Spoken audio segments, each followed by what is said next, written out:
Hello, and welcome to episode 31 of Expertise is Overrated, the podcast that takes the time to answer the questions you didn't know you didn't want the answer to. I'm Sean. And I'm Vib, and neither of us has any clue what we're talking about. Before we move on, let's award the much vaunted Expertise is Overrated Tinfoil Award. As a reminder, this is an award that we give out at the start of each episode to the person who had the most ridiculous point in last week's episode.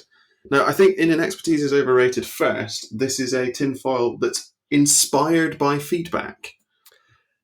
Inspired by feedback, indeed. Although, let's be honest, this is just an attempt to give tinfoil to someone who wasn't even on the show. Yeah. So, as you may remember last time, we had some feedback from friend of the show, Ellie, who was talking about our episode on the Englishman in Demon Reach in the Dresden Files. Now, her feedback involved some convoluted plan to have Mirror Mirror take place in Harry's head while trapped in Demon Reach. And yeah, that set you off on one, as far as I can remember. You went mad. It really did. And I stand by my theory. And is this our first tinfoil that's actually for tinfoil? Yeah, I think it is. Well, no, because we had Ellie's tinfoil for tinfoil, which was literally...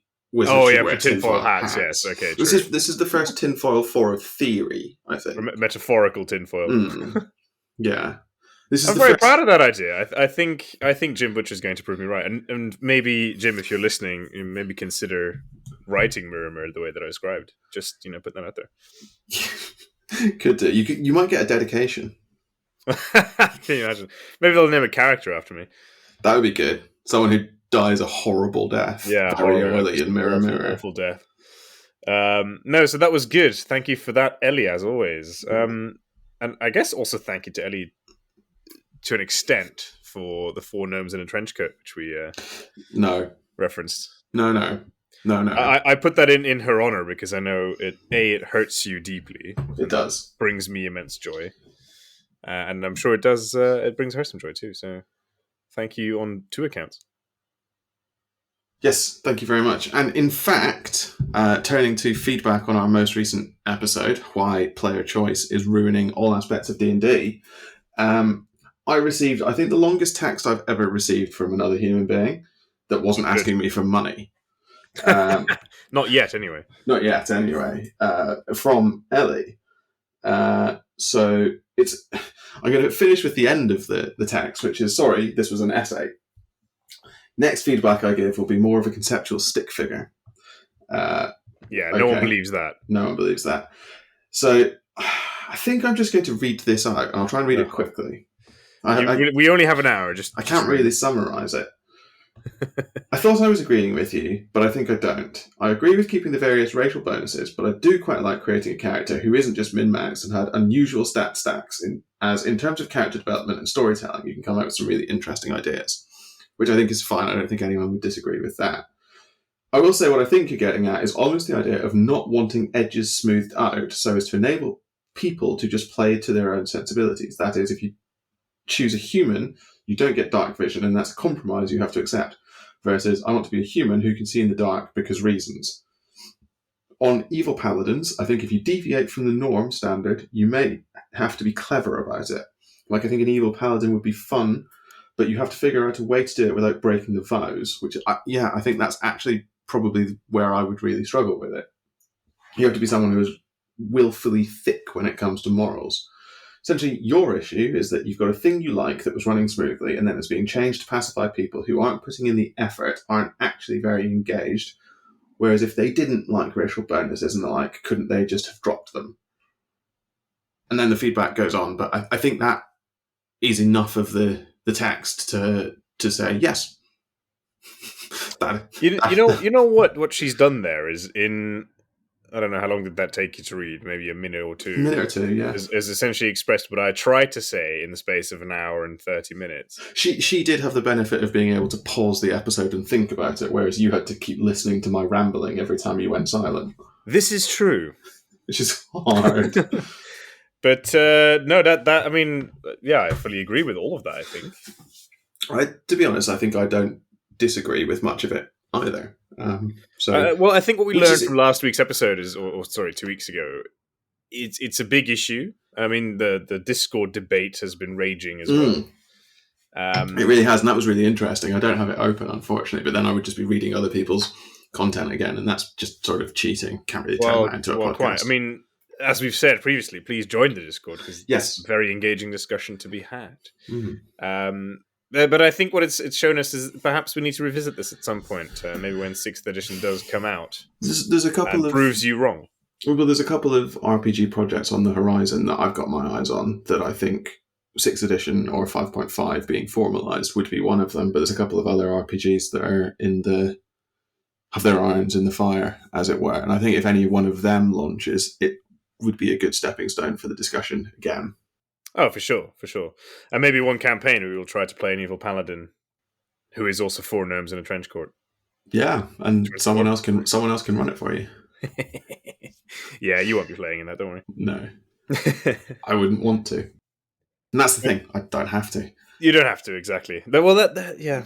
Let's not get into the debate again. Let's not do it again. Thank you, Ellie, for once again just getting us to start fighting 10 minutes into the episode. She's good at that. She is very good at that. So let's move on to today's topic. Yes. It is, of course, May the 4th, so we are not talking Star Wars. We're really bad at this. We really are very bad at this, aren't we? the Obi-Wan Kenobi trailer, like official trailer for the series, also dropped today, so we could be talking about that, but we're not. Well, and the other thing is that something that would have been relevant to this episode comes out in 2 days, and we're not talking about that either. We're so bad at this. We might be the world's worst podcasters. You know? I think it's endearing. I think we're so obviously so bad at this that at least 70% of our listener base, so 3 people, just listen to us out of pity. Hey, I'll take it. Yeah, I mean, it's worked for us thus far. Doesn't show up in the statistics, so I don't care. Imagine people just left pitying faces. I don't know. No, so we, as you may have guessed from that very cryptic introduction, are talking Marvel films. Obviously, you probably don't have to guess because I suspect it's in the title of the episode, but never mind. Well, that's cheating. Who reads the title anyway?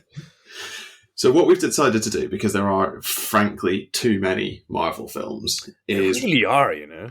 Rather than rank them, we have split them into tiers. So, you know, the classic S tier, A tier, B tier, C tier, etc. But in our own inimitable style, we've given them names. So I've already noticed that there is a disconnect between my list and the list of tiers that we agreed. So that's a great starting point. Amazing. So the 5 tiers that we agreed on were top tier, pleasantly surprised, classic superhero average, immensely boring, and then damning with faint praise, might as well have been made by DC. I also have actually bad. Oh, yes, that is my bad. I think we should include actually bad. Yes. We discussed this a little bit, because immensely boring is not necessarily bad, right? So yeah, and there are some that are actually bad, but don't have that unique, confusing quality to say that they could have actually been made by DC. It's a very niche category, really, isn't it? It could have been made by DC. But oddly, I have more than one film in it. Me too, yes. Me too. I mean, so it's obviously a very long list, so I think it's 17 films, is it? That's ridiculous. As you say, it's getting longer on Friday as well with the release of the Multiverse of Madness. Yeah, and I'm just going to hedge my bets and say top tier. I think that's right. I think it's either going to be top tier or might as well have been made by DC. It's possible. But it's 2 of MCU's like sort of wizardy witch type characters, which will be really fun, I think. And Doctor Strange has been very good in everything he's been in as well, which really helps. As has Wanda. Spoilers for this episode, not for MCU. I mean, if you still haven't realized that we just spoil everything for people who listen, then I mean, quite frankly, that's on you. Yeah, this is episode 31, guys. Come on. So I suspect that the argument will start pretty quickly. I mean, there's a chance it starts with the first film. So what I think we should do, well, I think, it was your suggestion, it's a very good one, is run through the films in release order and each of us say which tier we've put each film in. Yes. And then at some point get derailed because one of us will just be wrong about a film. Yeah, I guess. I mean, if we agree, that's great. We agree. If we Yeah. disagree, we should probably argue a little bit of a case. And yeah, and then we may need to park some things to the end when we get to the Avengers, and it's half an hour into the episode. That's ambitious. I think we won't get past Captain America before the hour mark. But okay, you want to kick us off? Yeah. So the very first MCU film in release order was Iron Man. This is the Tony Stark origin story, and I've put it in top tier. See, I've actually cheated a little bit here.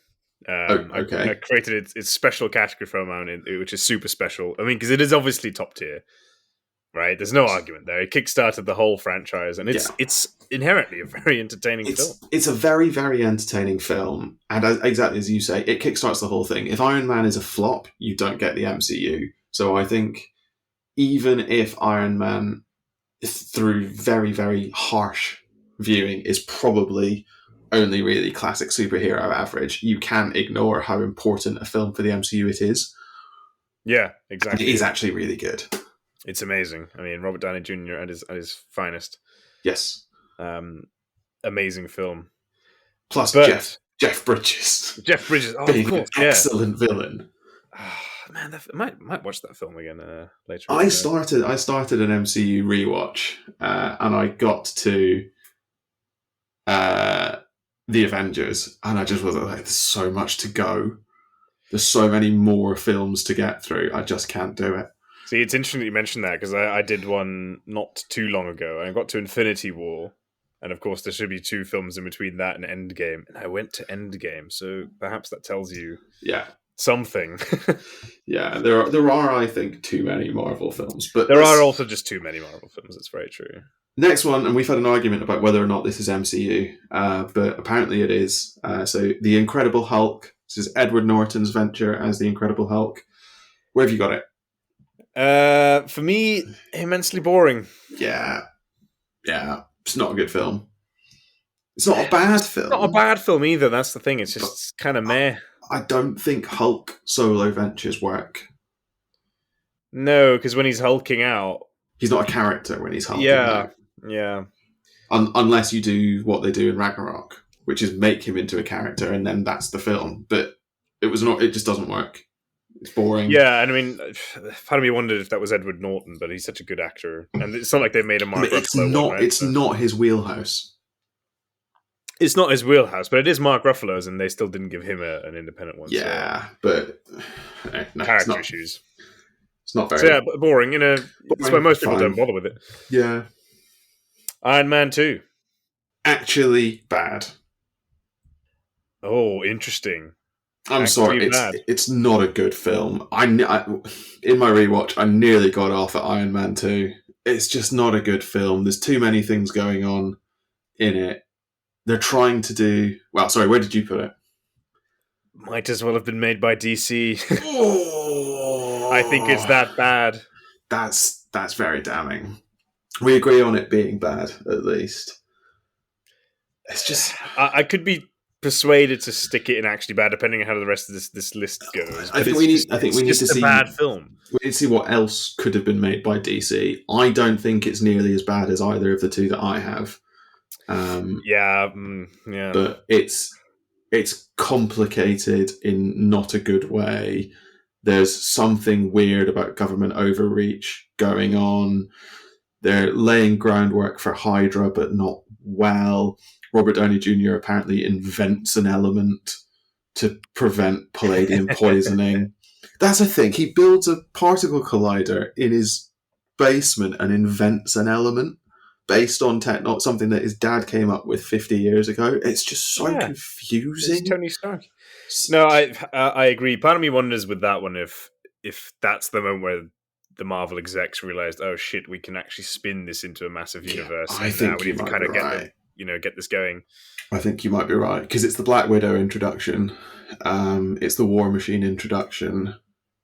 It's It's kind of probably crazy to think, isn't it? How far back War Machine goes. it's probably Sam Jackson's real introduction. I don't even remember him being in that He's in movie. it, sir. Please come down from the donut. Oh yeah. That's in that film. Ah, fuck. You see, but this is my problem with it because I haven't watched it nearly as much as I've watched some of the others because it's so bad. Yeah, it's just not very good. And the dude who wants his bird, yeah. I want my bird. But also, like, Mickey Rourke is quite clearly having a great time. He is, but I think he always is. He's having a great time. The guy playing Justin Hammer, whose name escapes me, which is really irritating, is having a great time. But that's for me why it has that DC-esque quality. It's like moments of brilliance that don't make any sense in a film that's just shit. that's fair. I think there is something to that. I don't know. I think it's trying to be too serious. This is part of the problem that it has. Like, but maybe that makes it DC. I don't know. I think there's a case to be made that it could have been made by DC. Yeah, I mean, I think we'll come back to it and see if we I think so. agree on it. But we agreed that it's definitely on the bad side of things. It's in the bottom half of the table. Bottom Yeah. third of the table. It's in the bottom three films. Let's not. I think it is. I think there's a strong argument. It's objectively worse than one of the films on my could have been made by DC as well. It's just not good. There's something. Oh, we need to come on to this when I get to the DC films. Next on the list, we have the first Thor film. This is Kenneth Branagh's attempt to do Shakespearean drama in a superhero film. Yeah. Classic average. Classic average, yeah. For me too. I think we need to come back to the classic superhero average tier and talk about it, because I think the needle has moved significantly on what we consider to be classically average. But purely as a result of all of these films. But anyway, well, let's move on. It's a good film. There's not much to say about it at this point. I think you can't talk about superhero average without MCU now, because I mean, this must make up the majority of superhero films out there these days. What, just bang average?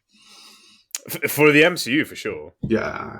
But it did the job, you know. Fine, yeah, decent, fine. Captain America. I've got it in pleasantly surprised. You've got it in pleasantly surprised? I do. Where have you got it? I've got it in superhero average.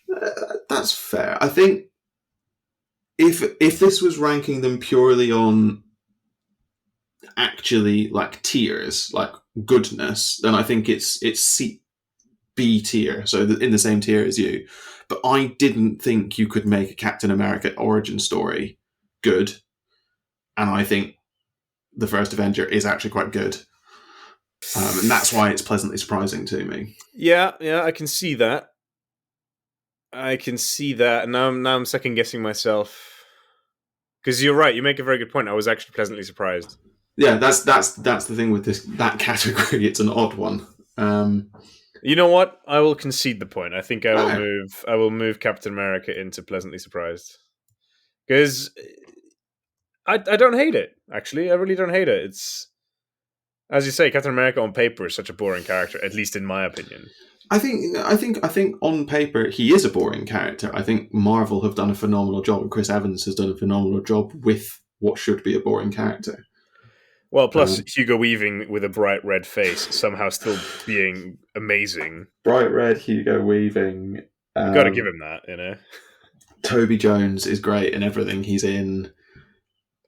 And of course, I mean, it sets up a huge backstory that you know, until Endgame. It's the first Infinity Stone film? Ooh, I know Thor would be, no? Is there an Infinity Stone in Thor? There's not. It's the Ice Cube, which isn't an Infinity Stone. So what's the Infinity Stone in Captain America? Is it the Tesseract? It's the Tesseract. Yeah, you're right. So that sets up the... Unless there's one in the Incredible Hulk. Unless there's one in the Incredible Hulk, which I've forgotten. Which there could be. Could well be. No, I don't think there is. Okay, yeah, so first Infinity Stone. Yeah. No, yeah. Pleasantly surprised. You're right. I'll give you that. Well done. First time you convinced me of anything. It won't last. The Avengers, or as it was, I think in the UK, Avengers Assemble. Avengers Assemble. Yeah. Go on. You go first with this one. I've hedged my bets and put it in pleasantly surprised again. No. But I think there's a case to be made that it's actually immensely boring. See, and that's the thing, and that's nearly where I went. I put it in average. I really ummed and ahed about this because every time I think back, I think, oh yeah, it's got some great moments, but then you watch it and it's like, it's so long. It's very long, and lots of it doesn't make sense. Lots of it doesn't make sense.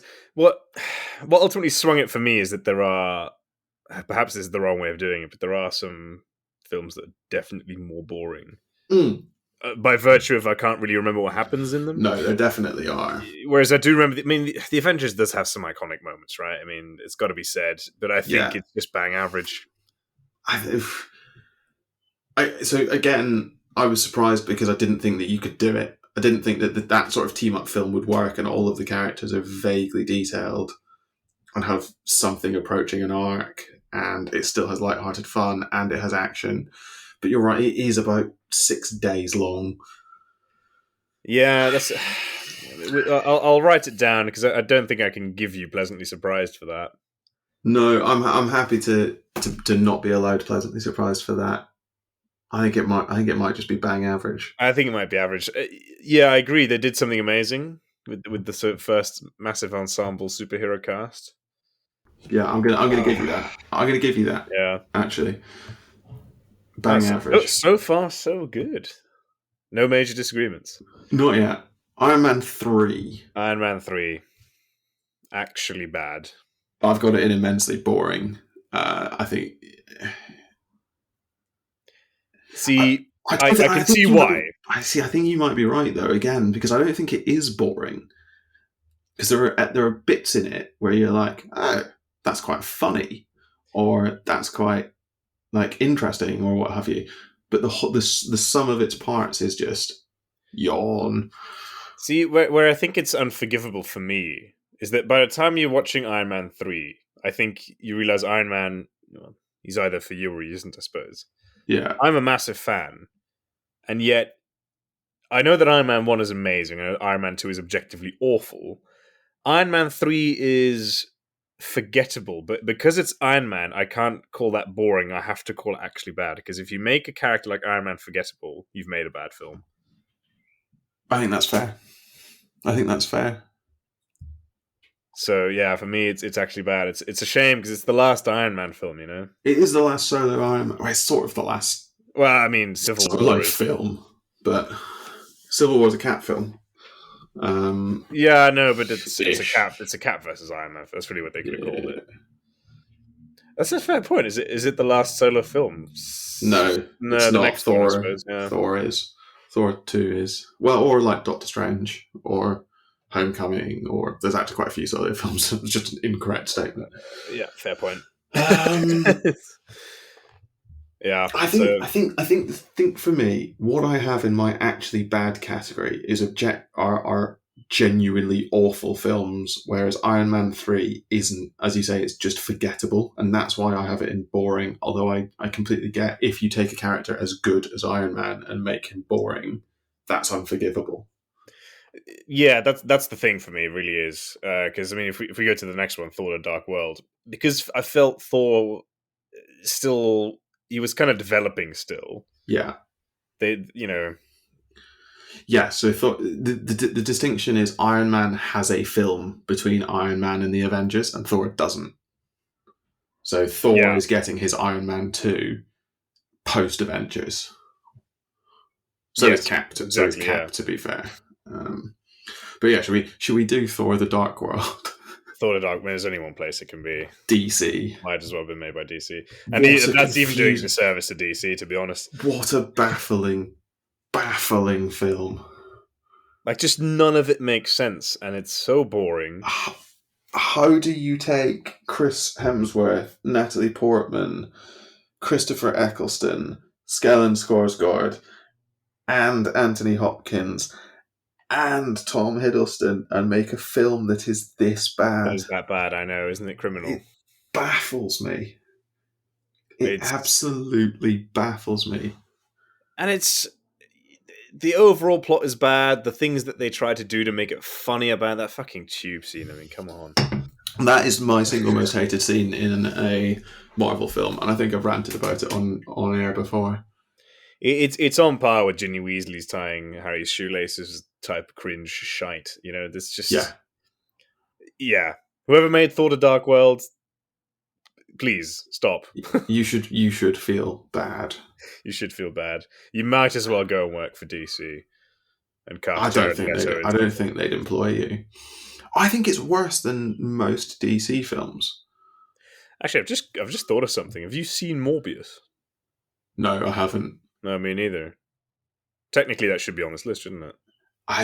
Probably. Can we just go ahead and assume that it belongs and should have been made by DC? It looks like it should. The trailers make it look like it should have been made by DC, which is a shame because it's an attempt to make Marvel or the MCU darker, and it looks like it just doesn't work. And also, can people please stop giving Jared Leto jobs? Seriously, what the fuck? Just stop. He's a complete and utter douche. He's a really not creepy very good. man. He's so creepy. Just stop doing it. Yeah, please. He and the guy who made Thor: Dark World just go and sit in a corner together and don't bother anyone. I can't believe we forgot Morbius. That's really bad, but also really funny. It is actually quite funny. Pro streamers. No. Thor: The Dark World. What are you doing? Really awful. Really, really bad. The worst one so far by a mile. I think it's the worst MCU film. That's up for debate. Probably, but it's probably I feel confident in that statement. Okay, fair enough.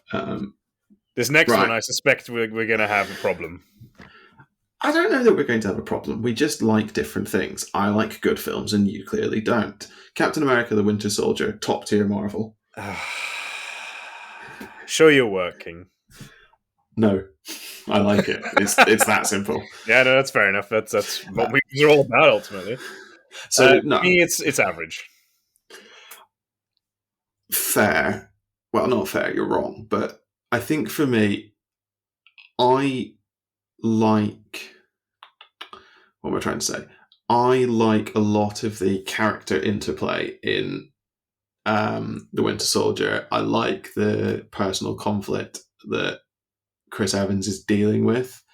I like the, hubris coming home to roost for Nick Fury. Things like that. Really, it's the film that brings in Hydra, which is probably a bit unnecessary, but it's also quite fun and cool and cinematic. Nah, see, that's kind of it for me. It's the whole Hydra storyline. The Hydra storyline might be convoluted. I just don't buy them as the big evil. No, you know what I mean? They're just a bit too. World War II cults don't really work in trying to be a 1980s spy flick.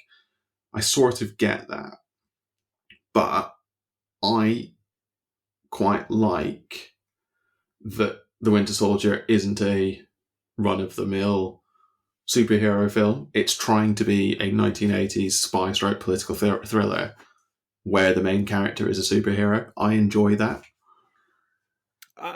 I would too, and I mean it's average. Don't get me wrong. I don't hate it. It's just,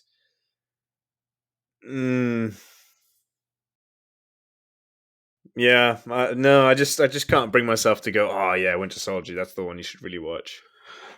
No, fair. I think that is fair. I think if you're only sitting down to watch one Marvel film, I wouldn't say Winter Soldier, but it's one of the few on this list that I go back to time and again, and of those, it's probably the only one that I go back to and think, "Ooh, this is actually a good film," rather than this is a guilty pleasure.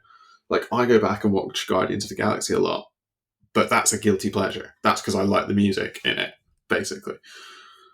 Yeah, well, we'll come on to Guardians of the Galaxy in a second. Yeah, no, fair enough. I wouldn't hate you for it. I mean, I think you're wrong, and you clearly lack taste, but it's okay. What I think one of my problems with Winter Soldier is that it introduces some interesting characters that you then don't see for a while. Black Panther being an obvious example because it takes forever for the Black Panther film to come out. Black Panther's Civil War.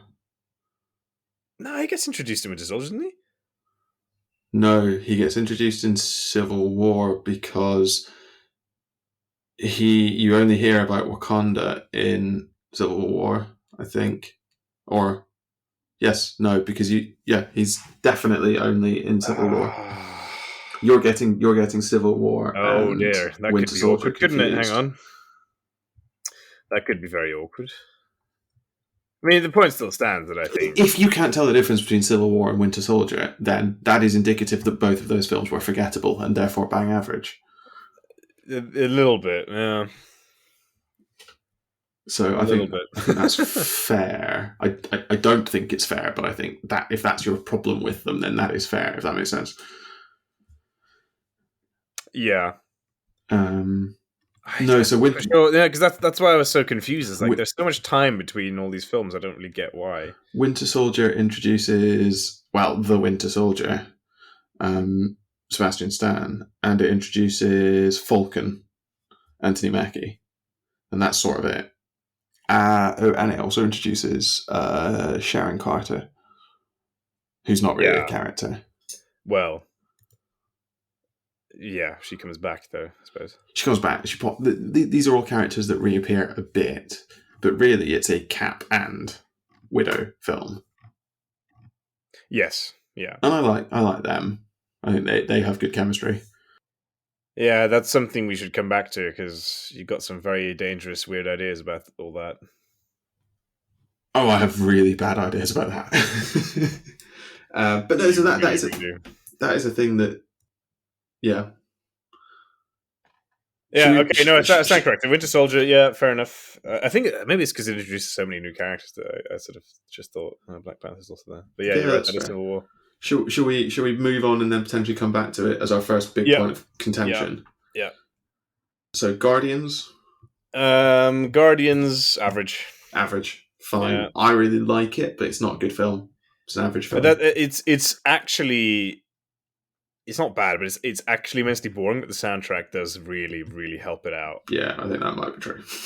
That's kind of where I stand. that might be completely and utterly true. It feels like a film where they picked the soundtrack and then wrote the film.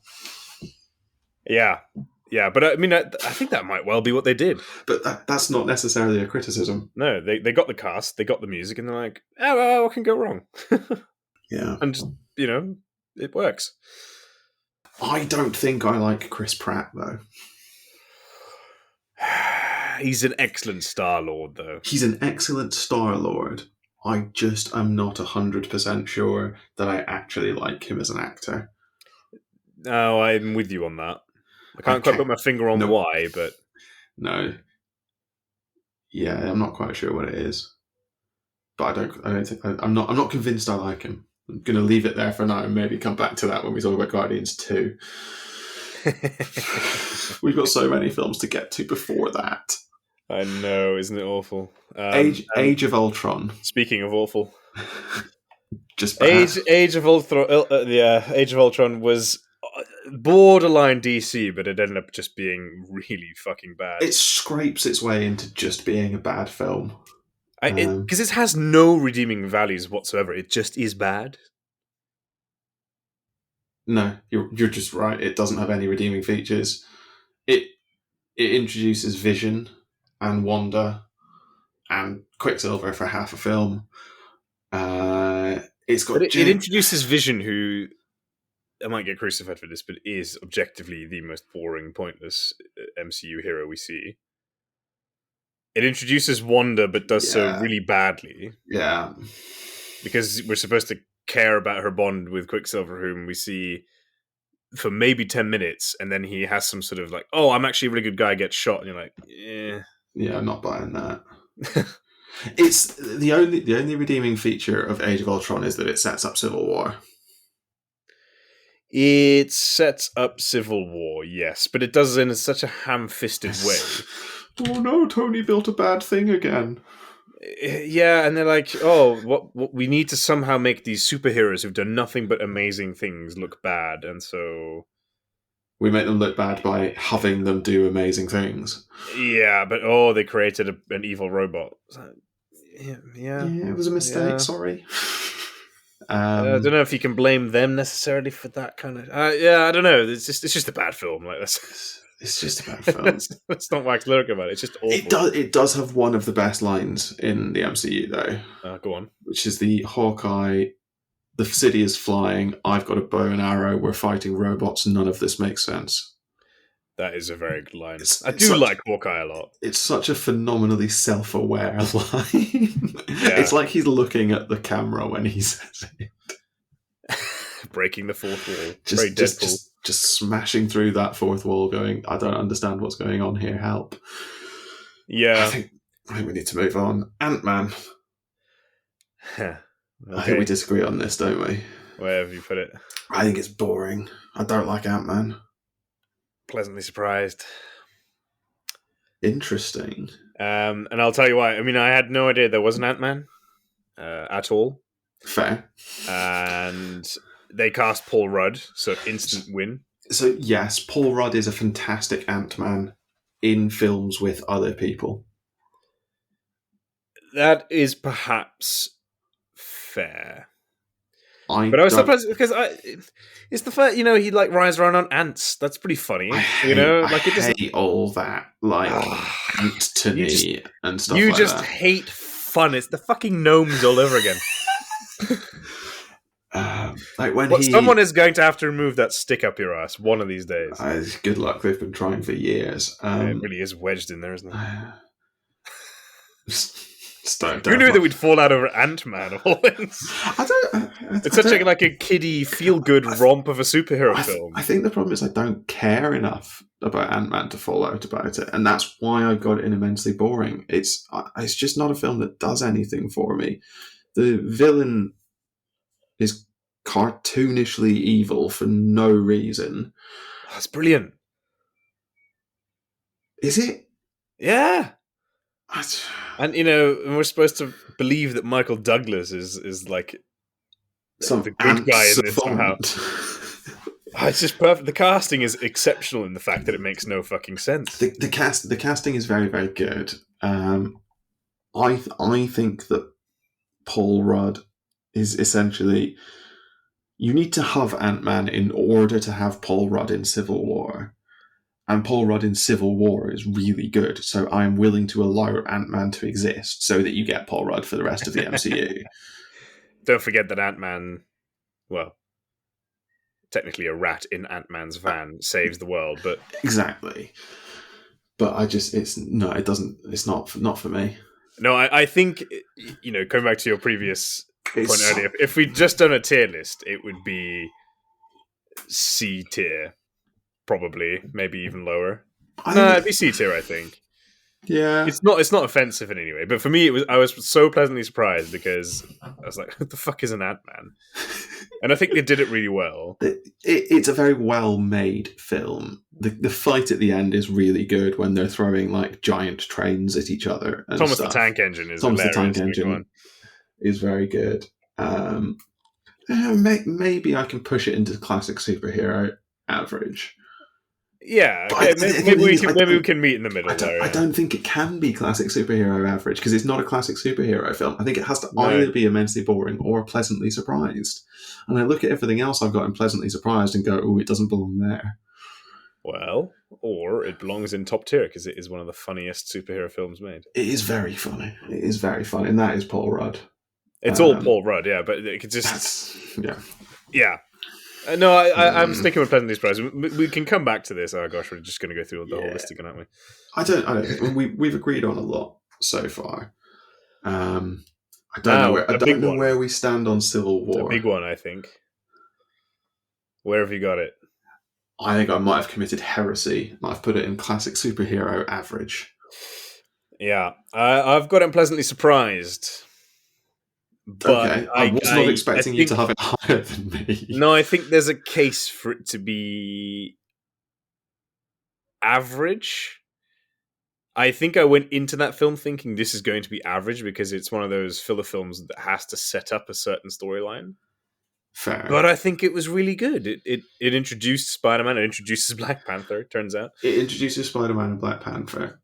That's absolutely true. and it does it so well because I actually believe the rift between Tony and Cap, So, and I so actually think that that's I agree with potentially bad, like for the future films, and that caught me off guard a little bit. that. I believe the rift, sorry, between Cap and Tony. I don't know that I believe everyone else forming battle lines around it. It just all of a sudden feels really ham-fisted to me. Yeah, but The way it the way still the way kind of that works. the way that the lines all draw up and like align neatly so that everyone has like their counterpart that they can face off against and stuff. I don't know. No, but again, it's kind of believable It's based sort on of who joins which believable, side.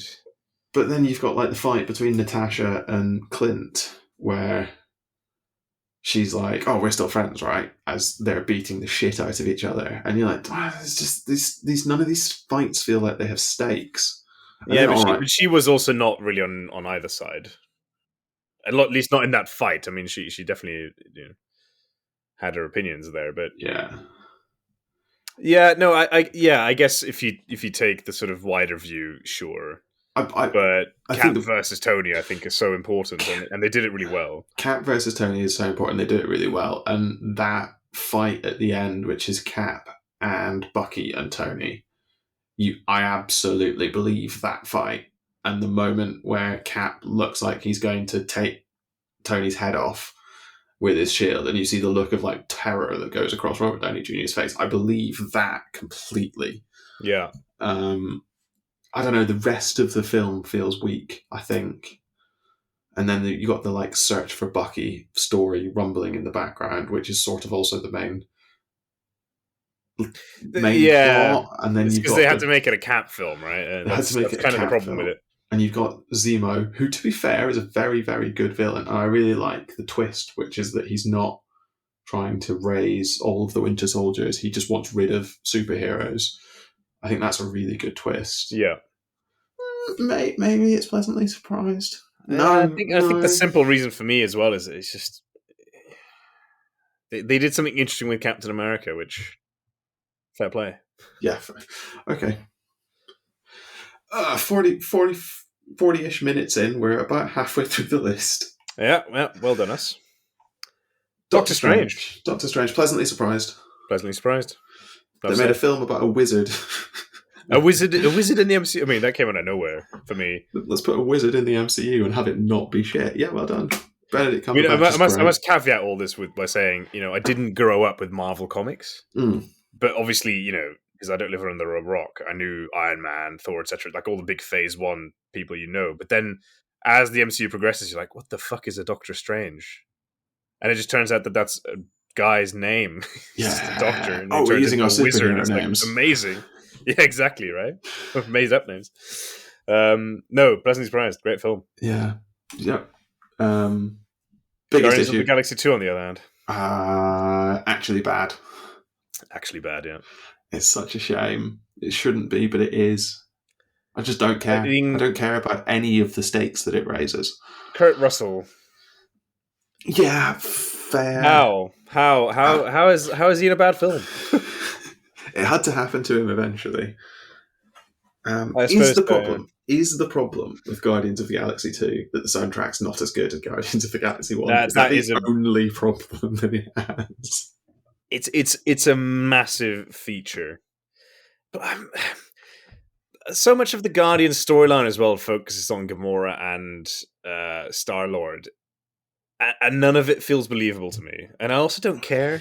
I don't care. And especially after Endgame, or Infinity War, sorry. I know that I don't care about that romance because she's going to get chucked off a cliff. Yeah. So, yeah, I don't care. And I also don't like that Ego, the Living Planet, is apparently an idiot. Yeah. Oh, he's part Celestial.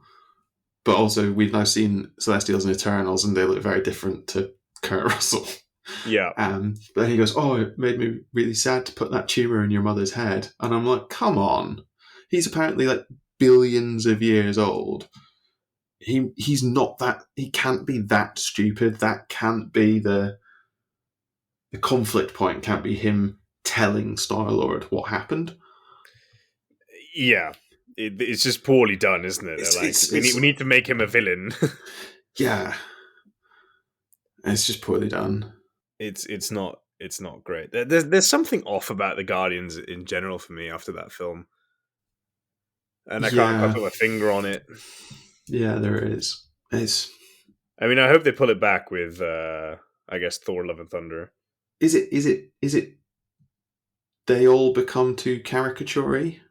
Guardians 1, they're all characters ish, whereas Guardians 2 and beyond, they're like just tropes or just caricatures of the characters that they were in Guardians 1. You know, Drax goes from being, "Oh, I'm highly literal," to "I'm actually a moron."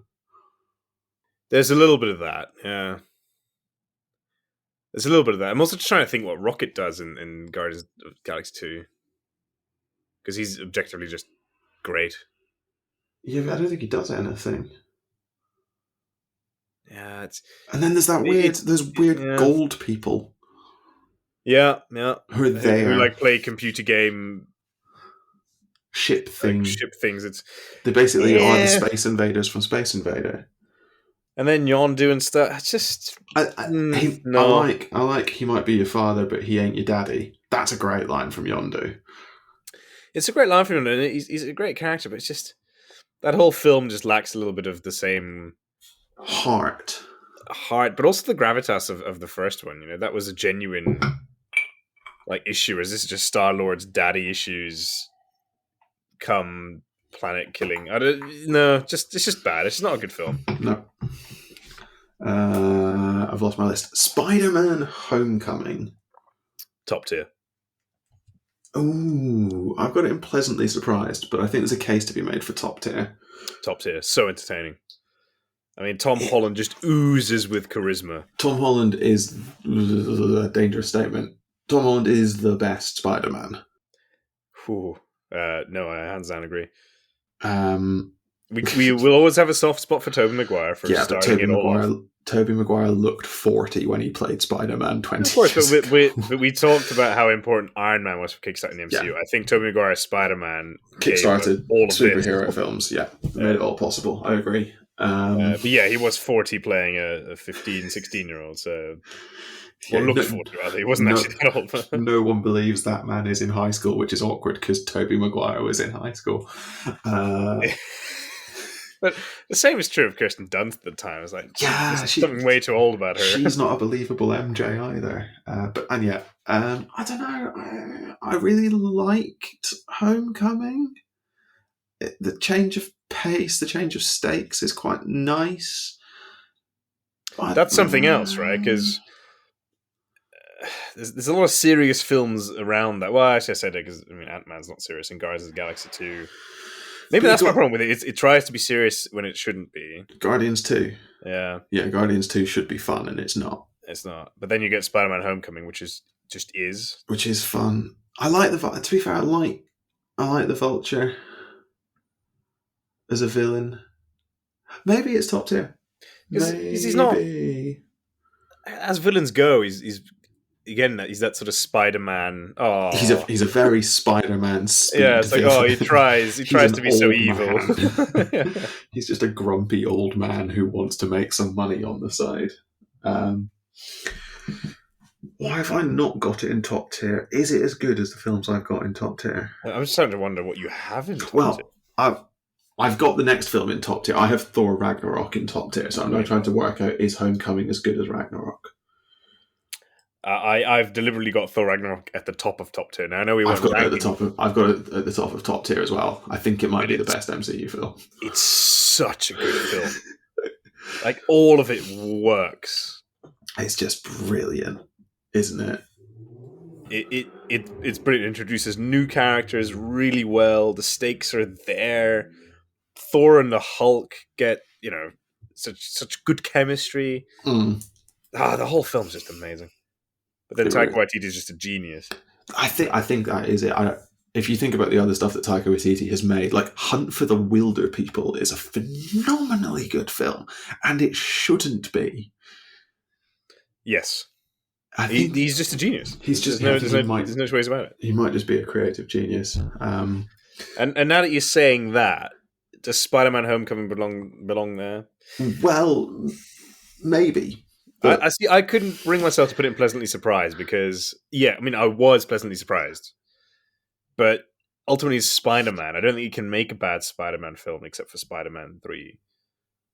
The Amazing Spider-Man 2 isn't good. It's not good. It might not be. It might not be bad. It might not be bad, no, but I think what Spider-Man: Homecoming did was just It it reignited that excitement. It was like, yeah, Spider-Man, everyone's favorite, superhero. it grounds Spider-Man really well, I think. And what Like it does as well you, is because so far, sure, we have Ant-Man who's funny, but what it introduces now is this genuine 15-year-old kid yeah, who might become an Avenger, and we've seen the Avengers fight things that kill people.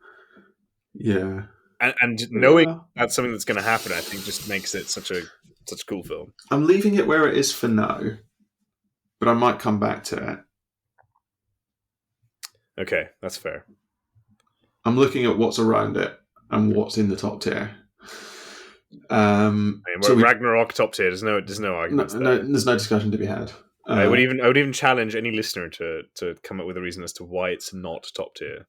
You might not wrong. agree it's the best Marvel film, but it is better than most of them by a significant margin. And it's got an excellent soundtrack as well. Absolutely. Black Panther. I've got Black Panther as top tier. And I'm not sure whether I've done that because I actually think it, or because I think I should have put it there. Yeah, you just want the points. I'm not sure it's that. No, I can get it. I've got it unpleasantly surprised. Fair. I've got it pleasantly surprised because on the face of it, it's an origin story, and it's not really much of one. It's an origin story for a character we've already seen, which is odd. But you might argue it's an origin story for the country of Wakanda, which is immensely cool. That's very true. Wakanda is great. You've made this point before. The fusion of technology and tradition in Wakanda is so good.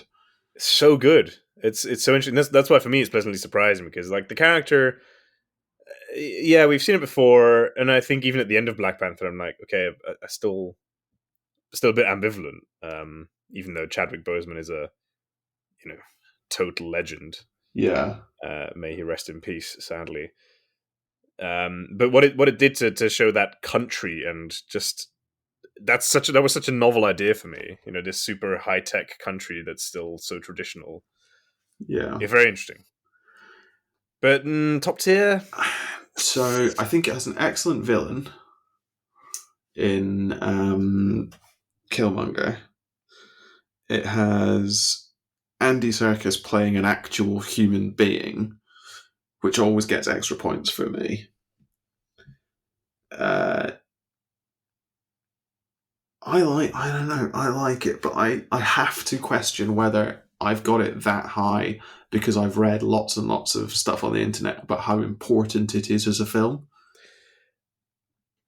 And you know what? I think that's entirely legitimate because it has done amazing things for cinema and people of color, and that can't be discounted. No, so I think on a personal level, I probably have it in pleasantly surprised as well. But on a looking at the MCU, I think it's a more important film than most of the other ones I've got in pleasantly surprised, and that's why it probably makes it into the top 10. No, you'll hear no argument from me on that. Yeah. I think in terms of what it does from a cinema point of view, it probably blows all the others out of the water. Probably. With the possible exception of something like Iron Man that proved that you could have successful superhero films. Yeah. But this like Black Panther is when the MCU came into its own and said, we can actually use this behemoth of we can. Yeah, of a thing to do something, yeah. which isn't just make entertaining films. But yeah, so I'm kind of with you, but I think as a film, pleasantly surprised for me. I think that's probably fair. I really like it. It's one that I go back to more than others, which is always a relevant consideration for me. Infinity War. Infinity War. Average? Oh, now then, top tier. Top tier.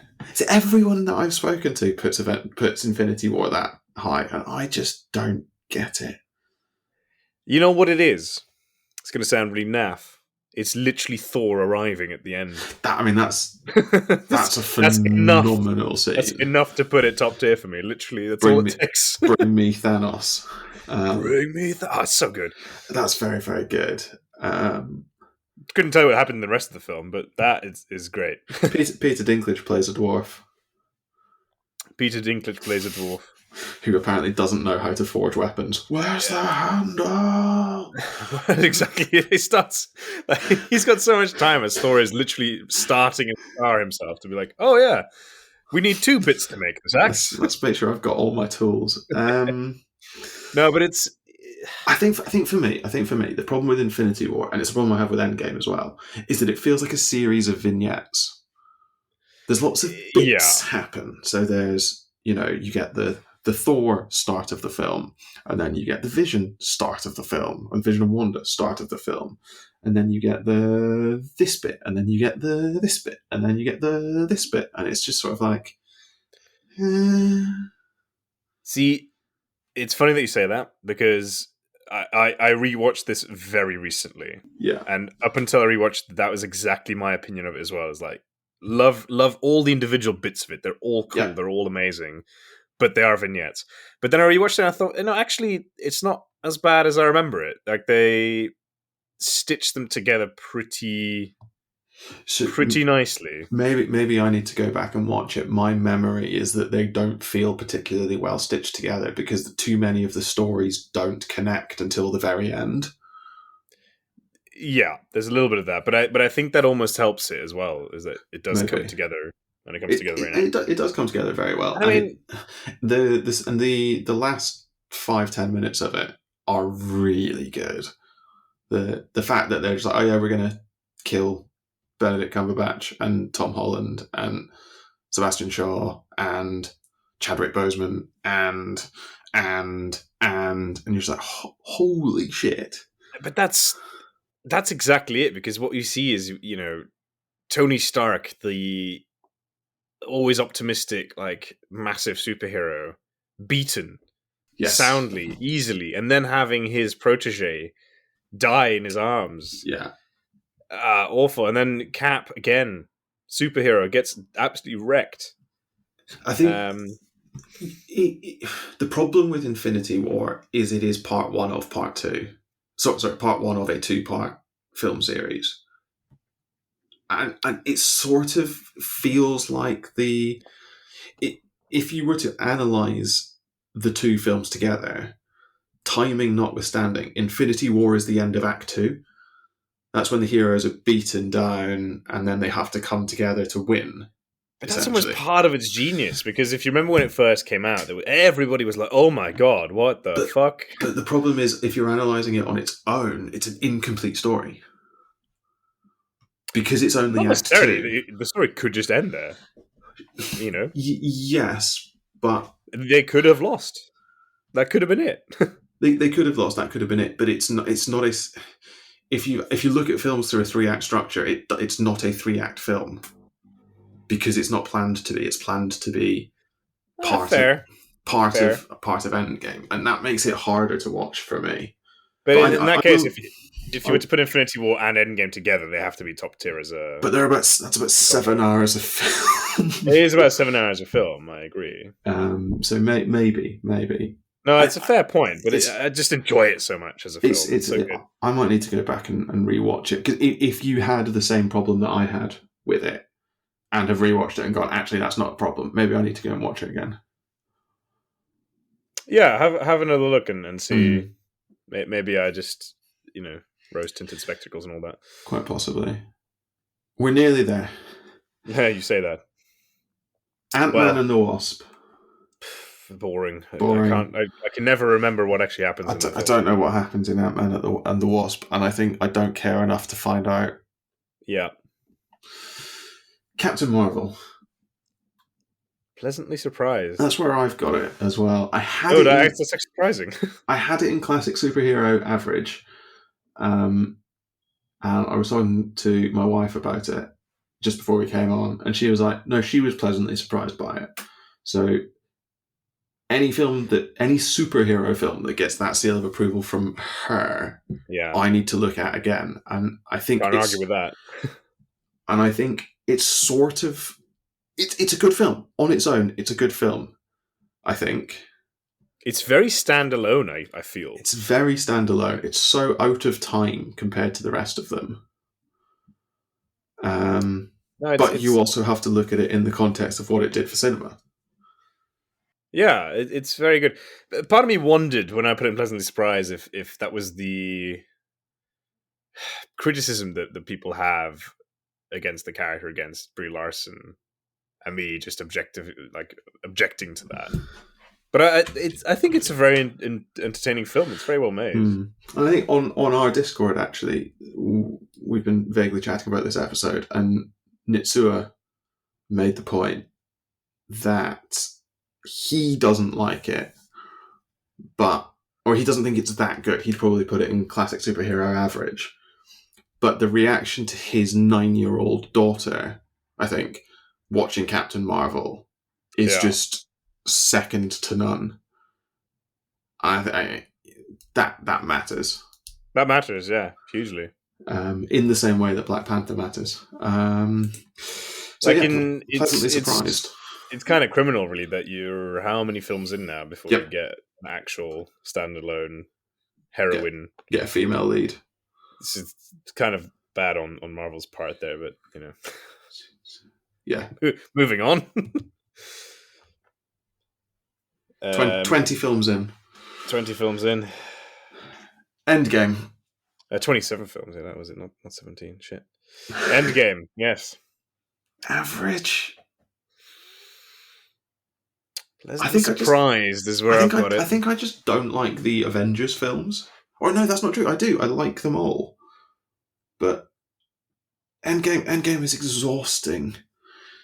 It's so difficult to watch because I come out of it so tired.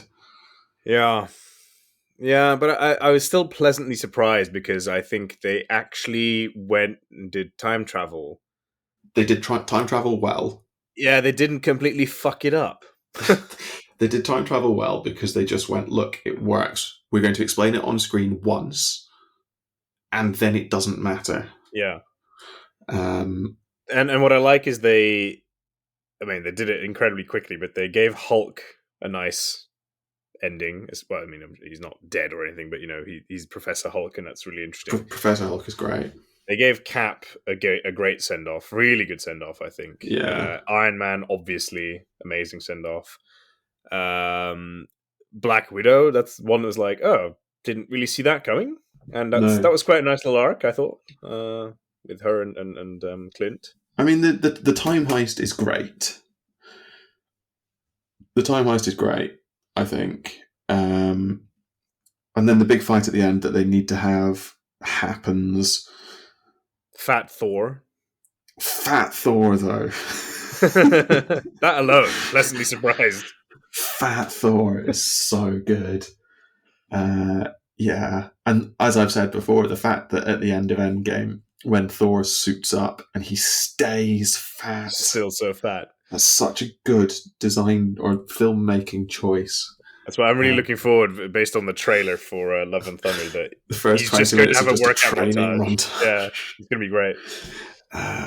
No, but I think Endgame had a massive challenge in terms of not fixing, but like resolving Infinity War's ending, and I think it did it very well, better than I expected it to. It did. It did do that. It resolves the Infinity Saga, and it actually resolves it, and you go, yeah, Okay, Well that done, yeah. was 21 films, but that's a complete arc. And still leaves the door ajar for more time fuckery and Yeah. whatnot, alternate realities, etc. Yep. Far From Home. Boring. I've got it in average. I think there's a strong case to be made for boring, though I'm not going to argue with you on it. It's such a second film. Just so convoluted. Well, No, for me, it was look, borderline bad. I couldn't put it in bad because it's Tom Holland, and I love Tom Holland. But Tom Holland saves it. Tom Holland he and saves that Zendaya save film. save it. Him and Zendaya absolutely save that film. And his sidekick, whose name I forget, but Ned. Ned. Yeah. But yeah, Just disappointing for me. Yeah, it almost needs a category of its own. Disappointing. Disappointing. Uh, Yeah. Black Widow. Boring. Sorry. It just got is. that one an average for me. I was happy to see her get a film. Yep. It's in the wrong place. I enjoyed her family dynamic. That's about it, really. That film is in the wrong place. It's released at the wrong time. It needs to be released before Endgame. It does. Fundamentally, it's just in the wrong place. But even if it is, I just don't know that I'm not. Tell you why it's not boring for me. Because it's got Ray Winston in it in an MCU film. That in and of itself is enough to make it not boring. Yeah, all right. I'll give you that. Ray Winston in an MCU film playing a Russian. Oh, it's just so amazingly bad that it's great.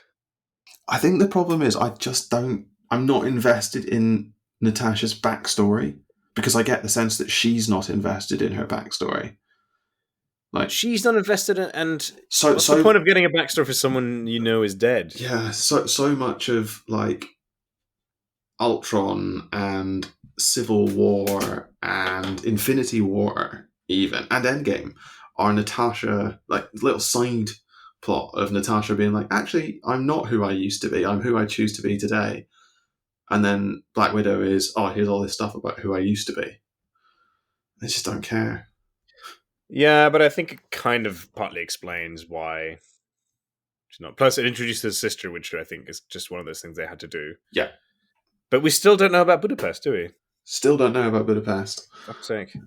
Black Widow 2. Tell me what happened. Shang-Chi and the Legend of the Ten Rings.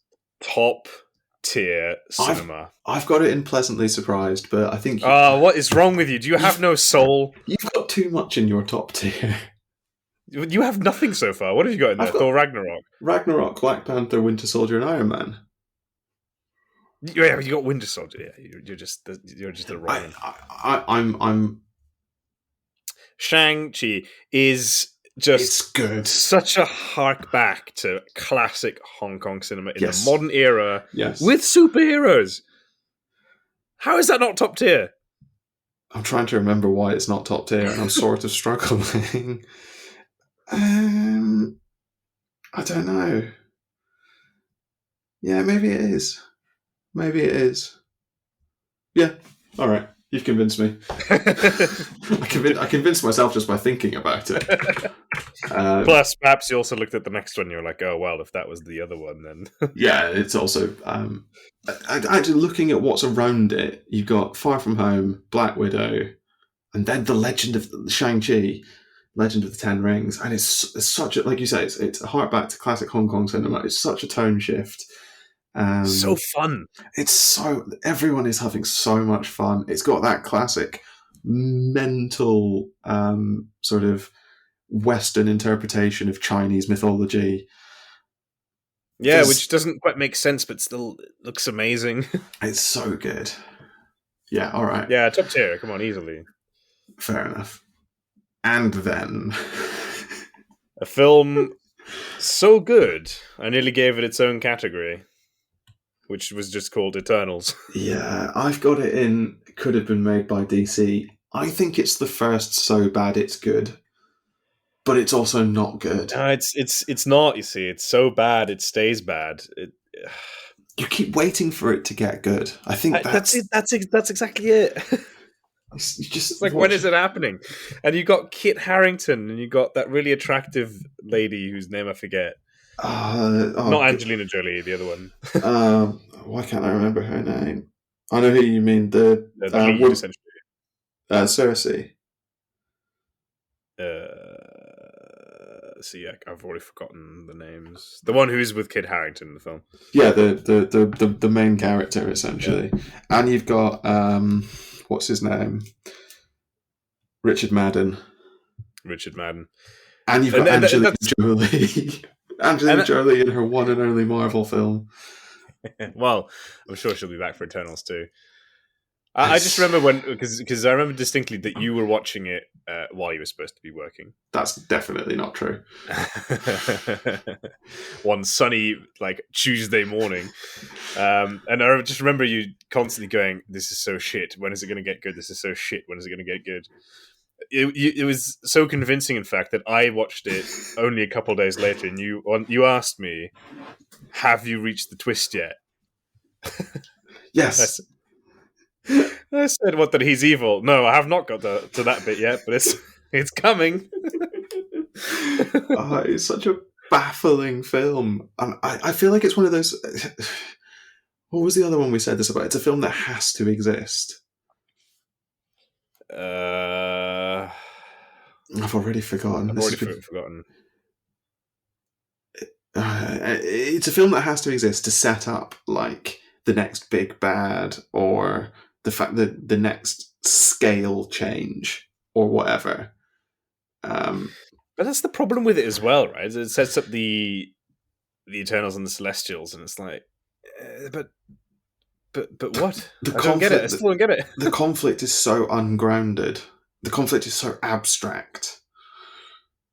And it's like, oh, this is a thing that's going to destroy the earth. And then like a giant hand comes up out of the Pacific or what have you to crush the earth. And you're like, but we've got the Avengers. Like, why wouldn't you at least talk to them? Could they get Thor to help? Yeah, Maybe. I know. Could we get Professor Hulk on this problem? Well, no, because we don't have the budget for them. But it's, yeah. And it sort of makes you wonder, like, if the Celestials are these all-powerful beings, can they not kind of read the room? You know, Yeah, it's like you so don't fuck with bizarre. Earth in the Marvel Cinematic Universe. It's Like, it just doesn't so happen. bizarre. Just And really, really shite film, which is a shame because I feel like it could have but potential. but I think I'll watch it again when I'm in the need for like a complete switch your brain off and just watch pretty things happen on the TV film. Eternals might fall into that bucket for me. Maybe. I'm not sure. I might start it and then go, absolutely not. I'm not watching this shit That's again. my fear of it. Yeah, just because, as I was saying earlier to you, like Disney Plus keeps pushing it on me still. I mean, even though I feel like it's not been that long, and even just the title screen where you see that there's so many characters, I'm like, oh, I've forgotten there were so many of them. There are so many characters and they all have confusing names. And a lot of them are really just not interesting. No. There's all these like people who are meant to be people from history, except it doesn't quite work. And like, it's just so confusing. And this is why, because currently it's technically in the same category for me as Thor 2 and Iron Man 2, but they're Yeah. just like a bit shit and ruin some established characters that I Eternals honestly is ruined. just confusing. It's bad. It's just so bad. And finally, we've come to the end of the list. Spider-Man: No Way Home. I can already kind of feel you shouting at me for this. I've got it in pleasantly surprised. Top tier. Fine. I don't think it's as good as the other stuff in my top tier, but I'm not going to argue with someone who does. It feels a little bit like nostalgia wank to me, like the That's it. way But it's so blatant, and yet they pulled it off. they do pull it off. They do pull it off. That's absolutely true. And the fact that they pull it off in an era of so much nostalgia wank is really impressive. Yeah. But I can't get over the fact that it's nostalgia wank. No, that's fair. That's fair. But I think it's top tier cinema. I mean, just the scene with Tobey Maguire and Andrew Garfield, stretching his back. Like, that's just That's very, very it's good. those little moments, that just make it top tier.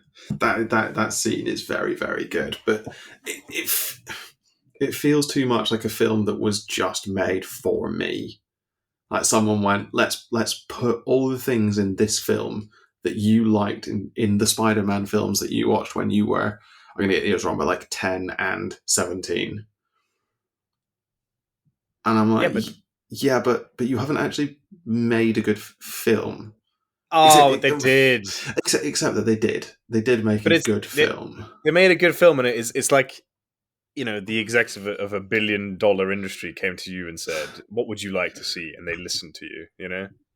Yeah, but I don't want them to listen to me because I have bad opinions. I don't want them to listen to you either. That's very true. I think that's my problem. I want the execs to make films that they think would be good rather than films that they think I think would be good.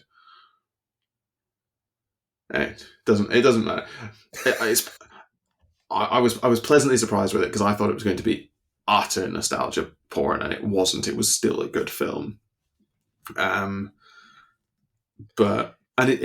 sets up the multiverse of madness, and it sets up more Spider-Man films, which is always good. I want more Tom Holland on cinema and in my life.